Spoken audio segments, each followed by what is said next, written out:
Shanghai lève le confinement qui durait depuis des mois. Mais plus de 2 millions de personnes sont toujours confinées chez elles.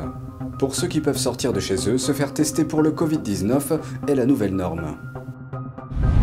Un sondage montre que la moitié des pays interrogés sont prêts à couper leurs liens avec la Chine si elle envahit Taïwan. La plupart d'entre eux sont des partenaires commerciaux importants de la Chine. Le Sri Lanka traverse sa pire crise financière depuis son indépendance. Et certains accusent la Chine, grand prêteur, d'utiliser le piège de la dette pour accroître son propre pouvoir géopolitique. Bienvenue dans Regard sur la Chine. Les routes, les parcs et les magasins de Shanghai ont repris vie mercredi. Le centre financier a mis fin au confinement strict de la plupart de ses habitants après 2 longs mois éprouvants. Mais plus de 2 millions de personnes sont toujours bloquées chez elles. Et les conséquences de la fermeture de la ville sont très lourdes. Jetons un coup d'œil. Des gens applaudissent dans la concession française de Shanghai aux premières heures de mercredi, après que la ville a finalement libéré la plupart de ses 25 millions d'habitants du confinement strict à minuit. Certains se sont réunis avec des amis qu'ils n'avaient pas vus en personne depuis 2 mois, champagne à la main. D'autres erraient dans les rues juste pour être dehors. Je ressens un peu d'anxiété sociale. Cela fait longtemps que je n'ai pas vu de gens dans la rue, en dehors des gens de ma communauté. Je suis excitée mais aussi un peu perdue. J'ai peur de ne pas être habituée à voir autant de monde. À la lumière du jour, les rues, les parcs et les magasins de Shanghai ont repris vie. Mais pour certains, l'attrait du retour à la normale s'est rapidement estompé. Des choses comme la perte d'emploi et de membres de la famille à cause de la pandémie au cours des 2 derniers mois ont été oubliées en cette fraction de seconde. En fait, je me sens triste au fond de moi. La Chine est allée à l'encontre du consensus mondial selon lequel le Covid-19 ne peut être vaincu de manière radicale et a imposé une politique de tolérance zéro pour éradiquer toute épidémie. Pendant le confinement de Shanghai, de nombreux habitants du principal centre financier et économique du pays ont lutté pour obtenir de la nourriture ou des soins médicaux. Des familles ont été séparées et des centaines de milliers de personnes ont été placées dans des installations de quarantaine centralisées. En dépit des critiques selon lesquelles sa politique du zéro Covid n'est pas viable, la Chine s'en tient à son objectif de couper toute chaîne d'infection à n'importe quel prix. La vie à Shanghai n'est pas tout à fait revenue à la normale comme avant le Covid.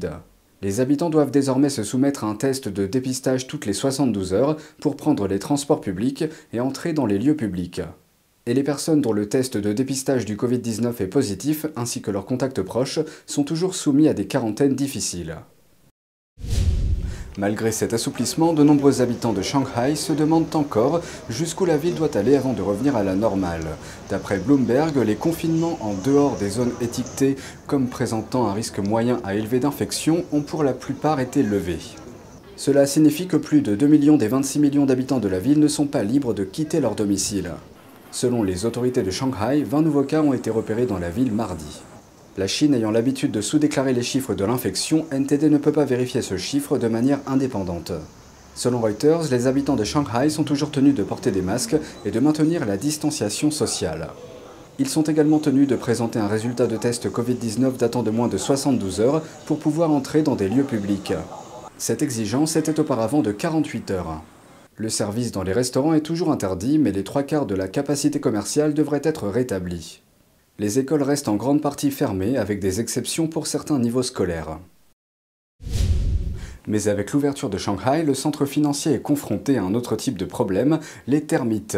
Les experts disent que la prolifération d'insectes est liée aux ordres de confinement. En effet, lorsque les termites ont commencé à apparaître, personne n'était disponible pour exterminer le problème dès son apparition. Une vidéo prise à Shanghai attire beaucoup d'attention en ligne. On y voit des essaims de termites voler autour des lampadaires. Tandis qu'encore d'autres insectes s'entassent sur les arbres, les fenêtres des bâtiments et même le sol.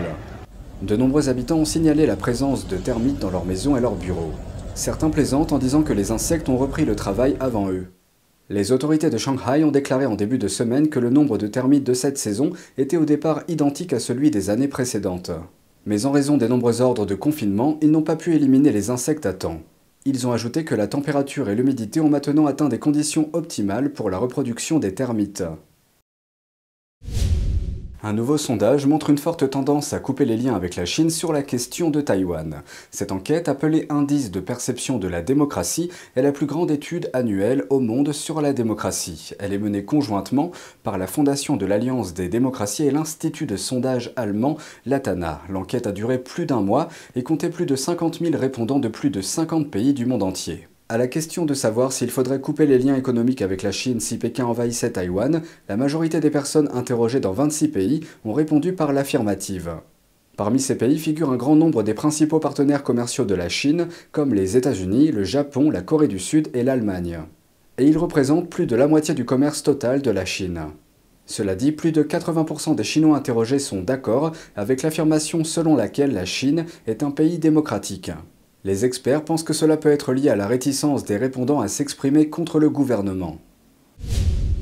Nous abordons maintenant la demande d'un téléspectateur qui souhaite un examen de l'influence de la Chine au Sri Lanka. Il s'agit d'un exemple concret de la façon dont le PCC influence de nombreux pays dans le monde. Le Sri Lanka traverse sa pire crise financière depuis son indépendance et certains accusent la Chine, grand prêteur, d'utiliser un piège à dette pour accroître son propre pouvoir géopolitique. Les 22 millions d'habitants du Sri Lanka sont dans une situation catastrophique. We are presently undergoing a severe economic crisis that has profoundly impacted the lives of all Sri Lankans. Le Sri Lanka a manqué de devises étrangères en avril, ce qui a entraîné des pénuries alimentaires, des coupures de courant et des manifestations. Et au début du mois, le pays a fait défaut sur sa dette pour la première fois de son histoire. Le Sri Lanka doit désormais plus de 50 milliards de dollars à ses créanciers étrangers. Parmi eux, la Chine occupe la 3e place, représentant environ 10% de la dette.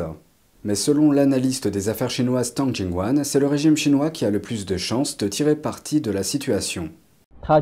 C'est à travers ce genre d'échange, vous me devez une certaine dette, puis vous devez me céder le contrôle de vos actifs stratégiques importants. Tang a donné l'exemple du port de Hambantota. Le Sri Lanka a payé son projet de construction avec 1,1 milliard de dollars de prêts chinois. Il fait partie de l'initiative chinoise Ceinture et Route. Mais le port n'a pas réussi à générer des revenus. Lorsque le Sri Lanka n'a pas pu rembourser son prêt, il a dû céder le port et les 15 000 acres de terrain qui l'entourent à la Chine dans le cadre d'un bail de 99 ans. Mais en quoi cela joue-t-il un rôle sur la scène internationale ? C'est la situation géographique du Sri Lanka. Nombreux sont ceux qui considèrent qu'il s'agit d'un port de communication de premier plan en Asie du Sud et du Sud-Est, y compris au Moyen-Orient et en Afrique de l'Est, et qu'il est très important dans l'océan Indien.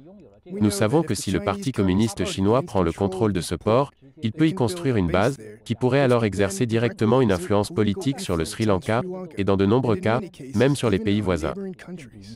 Les responsables chinois affirment que les projets de Ceinture et Route sont des entreprises commerciales et non des aides.